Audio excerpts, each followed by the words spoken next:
Ամեն դեպքում ակնկալիքները դատարանից օրինաչափորեն, ինչպես նոր Հայաստանում է լինում, կլինի նույն արդյունքը, այսինքն նույն հետևանքը, թե սպասում եք ավելին այս անգամ։ Չէ, իհարկե չենք սպասում ավելին, ամիսներ շարունակ տեսնում ենք, որ դատարանը վերածվել է ԿՊ-ի նախագահական շտաբի,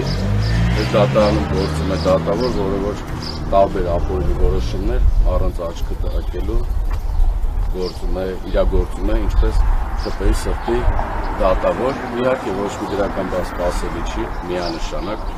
Ինչ վերաբերում է երեկվա տրագիկ կոմեդիկ շոուին, մի հատ լավ սցենա բան, իրանք հնդկական կինոն է շատ է սիրում, Շենգավիթ վարչական շրջանում բնակվել են, տեսել են, որ հնդկականներ են դեռ շատ են ցուցադրում, սովորել են, երեք մի տրագիկ կոմեդիկ բան են նկարում։ Թևանյանը իր ոտքով եկել է քննչական կոմիտե,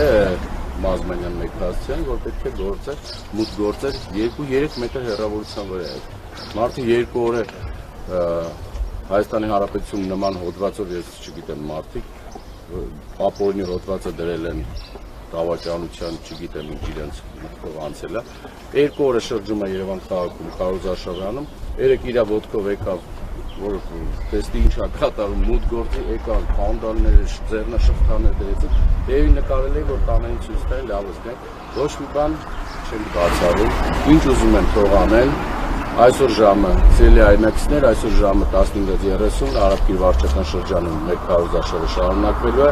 հետաքրքիր քարոզարշավ լինելու, ոչ մի վախի մթնոլորտ չկա, իրենց ուզածն էլ հենց այդ է, որ պարակտեն, վախի մթնոլորտ ստեղծեն, չի լինելու նման բան, նահանջ չի լինելու։ Սան Ստեփանյան, հաշվի առնելով, որ արձակուրդում գտնվող պաշտոնական անձն է սկզբում հայտարարում, հետո են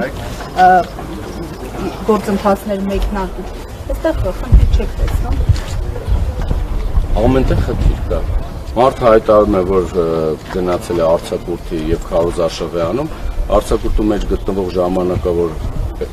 կառավարության ղեկավարը հրահանգներ է տալի ապօրինին, իրավապահ մարմիններին, որ գործ կարեն, գործ հարուցեն, իսկ ուրիշ ինչ եք սպասում։ Քաղաքացիական պայմանագրի միակ հենարանը մնացել է իրավապահ համակարգը։ Ժողովրդի հետ կտրված են։ Տեսեք Երևան քաղաքի իրենց Քարոզարշավ եւ Հայաստանի Հանրապետություն ինչ Քարոզարշավն ամ կտեսնեն, որ Երևանցին մերժում է։ 23 թվականին է մերժել, իսկ ավելի կոնկրետ հունիսի 7-ին ժամը 7-ին կլսեք ինչ մերժում է լինել, որտեղ մեծ մասնակցություն ապավելու Երևանցին ու Հայաստանի Հանրապետության քաղաքացին ու այս ապիկար իշխանություններին, որը Հայաստանի Հանրապետության գլխին տարբեր արհավիկներ է բերել, իր պատասխանը տալու է, ես դες վստահ եմ։ Պարոն Ստեփանյան, կարծում եք, որ փորձում են վախի մթնոլորտ ստեղծել, որովհետև այսօր նաև իմացանք, որ գրառման համար բազմաթիվ քրեական գործեր են հարուցվել, հաստորեն ոչ միայն քաղաքական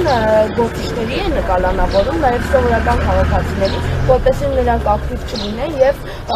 չսատարեն ընդդիմությանը։ Ես դες հիշեցնեմ, որ 1 տարի առաջ նույն այս ամիսներին, երբ որ Երևանի ավականու նիստերի ժամանակ քննադատում ենք, որ քաղաքացիական պայմանագրի 9%-անոց Ավինյանի գլխավորությամբ ինչ ալանթալան է կազմակերպում, ինչ մսխում է գումարները, մի քանի օր ելույթ ես անձամբ ելույթ ունեցա եւ ասֆալտապատման հետ կապված միլիարդավոր դրամների տեղ ցույց տվեցի, որ մսխվել է, մի քանի օր առաջ ինքըստիքյան, չգիտես ոնց երկար տարիներ իմ մեքենան տան պատկանող մեքենան կանգառում էր իմ տան դիմաց, այդ մեքենան այրեցին։ Պատուհանը ջարդեցին, բենզինը լցրեցին եւ այրեցին, անցել է 1 տարի, բացահայտվել է գործը։ Իհարկե ոչ։ Ընթացքում մի հատ 20 տարեկան երեխա են գտել, որ ինքն էր վարել, երեխան հիմա տանն է։ Դա ինձ չի հետաքրքրում, հետևի կանգնած մարդիկ են պետք, բայց չի բացահայտվելու։ Հունիսի 7-ից հետո կբացահայտվի։ Դա հենց այդ փորձն է, որ լռեցնեն։ Իսկ ինչ վերաբերում է գրառումներին, ինչ գրառում են, մարդկանց լայքի համար են արդեն գործից ազատում, վախեցնում, զանգում հորաքրոջ աղջկան, ասում ձեր բարեկամը լայքել է անդիմադիր ուժերից մեկին աշխատանքից ազատել։ Սա բեսպրիդել է, ժող բաստիոնում, արդեն ինչ ասես կատարում է, գիտեք ինչն է, վախը։ Մեծ մասնակցություն ընտրություններին, քաղաքացիական պայմանագիրը վախի մեջ ինքը լավ, սենց ճպճպում է վախի մեջ, գիտի վերջը գալիքի ինչ է։